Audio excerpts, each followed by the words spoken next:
Les decíamos antes que hace apenas una semana el Gobierno de España aprobaba una iniciativa que ha sido muy aplaudida por las organizaciones del tercer sector. Se trata del Marco Estratégico de Soledades, es decir, una estrategia que permite establecer un marco común para abordar la prevención de la soledad en todas las etapas de la vida. Según el barómetro de la soledad no deseada de la Fundación 11, en España el 20% de la población, es decir, una de cada 5 personas, ha experimentado soledad no deseada y el 13% la siente de forma crónica, es decir, siempre.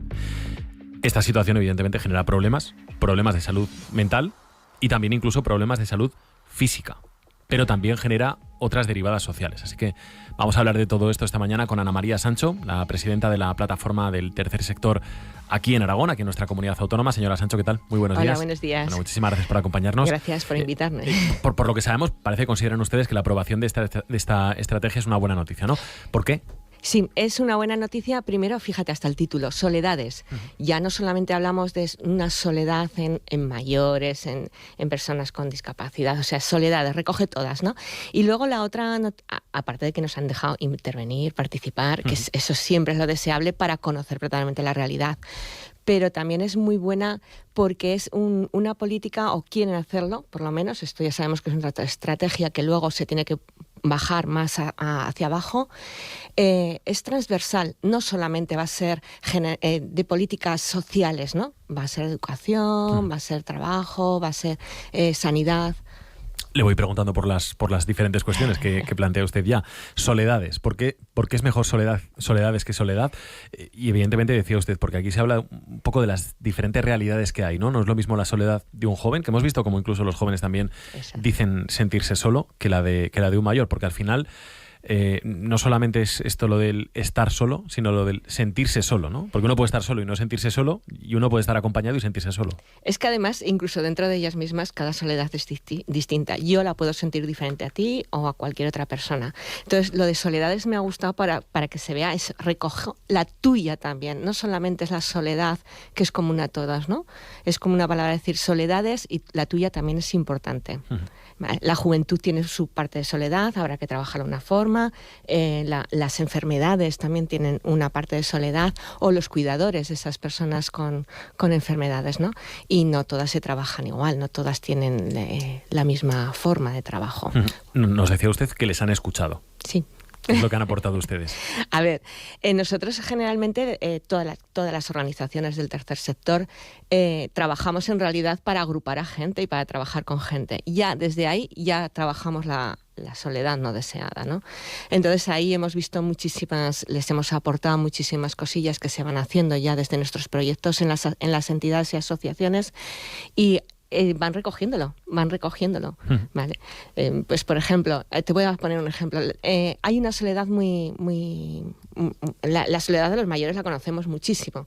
Y aquí, por ejemplo, aquí en Aragón, ya voy aterrizando un poquito, ¿vale? Sí. Aquí en Aragón, la Justicia de Aragón hace ya unos años se interesó por eso y hizo un grupo de trabajo y estuvo haciendo trabajo con las entidades, pues con Cruz Roja, con voluntariado, con muchísimas entidades que trabajan con mayores para ver cuál era el problema y cómo poderlo afrontar. Y aquí en Aragón, el año pasado salió la estrategia de la soledad no deseada, pero para mayores. Por eso digo que la diferencia entre la nacional y la de aquí, por ejemplo, y la de otras comunidades, es que no solamente está enfocada en un grupo. ¿Se puede prevenir la soledad no deseada o esto es algo que viene sin que se pueda hacer nada antes? La soledad no deseada, a ver, se puede prevenir. Tú la vas a sentir. Lo que se puede trabajar es ese sentimiento para que no sea tan crítico o para que no se enquiste ahí durante el tiempo, ¿no? Entonces son como todas las emociones. Yo siento ira y puedo trabajar el cómo reacciono ante esa ira, ¿no? Entonces yo siento soledad y pues se puede trabajar cómo hacer para que esa soledad no sea un sentimiento que se cronifique. Claro, lo que pasa es que hay sentimientos que igual son más puntuales, más concretos, ¿no? La ira, seguramente, bueno, más vale, ¿no? Sí. Más vale que la ira sea algo puntual. En cambio, la soledad da la sensación de que cuando llega se queda, ¿no? Y que hay que trabajar seguramente bastante, ¿no? Hay que poner trabajarlo mucho más, ¿vale? Porque la soledad no es mala, todos queremos soledad. El problema es cuando la soledad lo que decimos, cuando la soledad se cronifica, ¿no? Porque en momentos puntuales yo necesito soledad e incluso necesito sentirme que no estoy implicado en esto para poderme implicar, ¿no? Es la reacción hacia ese sentimiento. Por eso la salud mental en este caso también es muy importante para poderlo trabajar y sensibilizar de que hay que darse cuenta, bueno, y que todos tenemos que poner de nuestra parte, ¿no? Evidentemente yo creo que el diagnóstico está hecho, ¿no? Sí. Que ahora lo que hay que hacer es aplicar la estrategia, ¿no? Se han hecho muchos estudios, muchos informes, muchos diagnósticos. Ahora hay que trabajar, ¿no? Hay que trabajarlo, hay que ponerse y trabajar cuesta. Sobre todo cuesta ponernos en coordinación, ¿vale? Porque si cada uno vamos por nuestro lado, por supuesto, pues bueno, cada uno trabajaremos lo que podamos, ¿no? Pero coordinarnos es lo que más cuesta.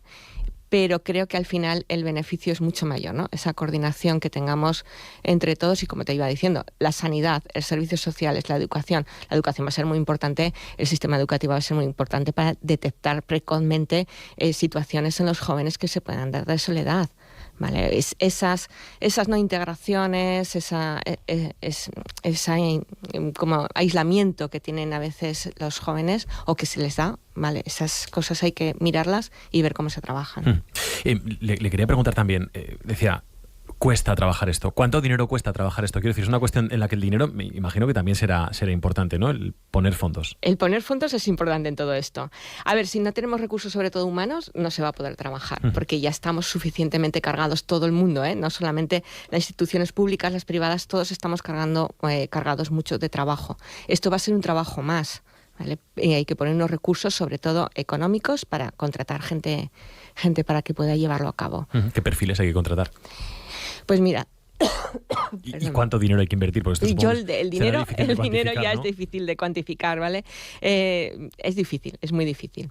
Pero sí que es verdad que servicios sociales, trabajadores sociales, educadores, personas de residencia, todo este tipo de gente hay que ponerlos en valor y hay que contratar a más gente para poderlo llevar a cabo. Darte cuenta que en un colegio hay muchísimo profesor, pero el profesor te puede detectar el caso, pero se lo tiene que derivar a alguien.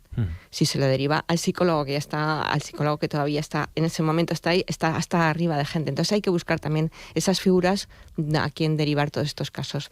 Las residencias, por ejemplo, una de las cosas por las que se apuesta, residencias, centros de día, de mayores, todo, es abrirse al exterior a la comunidad para que la comunidad participe.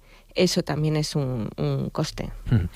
La estrategia nacional sirve para Aragón. Lo digo porque es verdad que hay veces que las cuestiones de estrategia de marco nacional se piensan más en las grandes ciudades, en las Madrid, las Barcelona, las Valencia, las Málaga, la Sevilla, que en los pueblos, ¿no? En el medio rural, por ejemplo, y somos una comunidad autónoma que nuestra realidad es esa, más que cualquier otra. A ver, lo que sí que se quiere hacer con esta estrategia marco es que cada comunidad autónoma la baje a su territorio. De hecho, uno de los principios es que las políticas sean cercanas a la gente. Si no, no va a servir para nada. Como tú dices, el territorio es gigante. Aquí, por ejemplo, hay mucha gente todavía en los pueblos que se sienten solos, pero porque físicamente no está adaptado, no hay adaptaciones para que ellos puedan entrar dentro del hogar de mayores, dentro del bar simplemente del pueblo, ¿no? Entonces sí que hay que adaptarlo y sobre todo hay mucha mujer, y voy a decir es verdad, es mujer inmigrante que está trabajando, cuidando a nuestros mayores o a personas enfermas en los pueblos. Esa gente también se siente muy sola. Y si te sientes solo, el trabajar con personas mayores transmites esos sentimientos también. Entonces es muy difícil, hay que trabajarlo. Le voy a preguntar si también esas soledades que resalta usted al principio también incluye unas soledades rurales diferentes a las urbanas. Sí, son diferentes. En lo urbano sí que hay como más disposición, hay como más sitios, ¿no? Que a lo mejor somos desconocedores de los sitios donde podamos participar o estar, ¿no?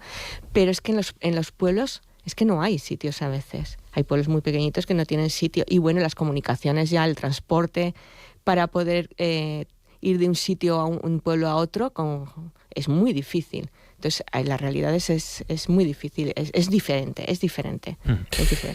¿Cómo se equilibra, y termino con esto y hablando de la soledad de los mayores, cómo se equilibra esta intención, este interés que tenemos todos en que nuestros mayores no sufran la soledad no deseada, no sientan esa soledad no deseada, con la decisión de muchos de ellos de decir yo quiero seguir viviendo en mi casa, ¿no? Y esto al mismo tiempo con la realidad que es de que a veces las necesidades, las dependencias que puedan tener cada uno de ellos son las que son, ¿no? ¿Cómo se equilibra todo esto en un momento tan importante de la vida como ese?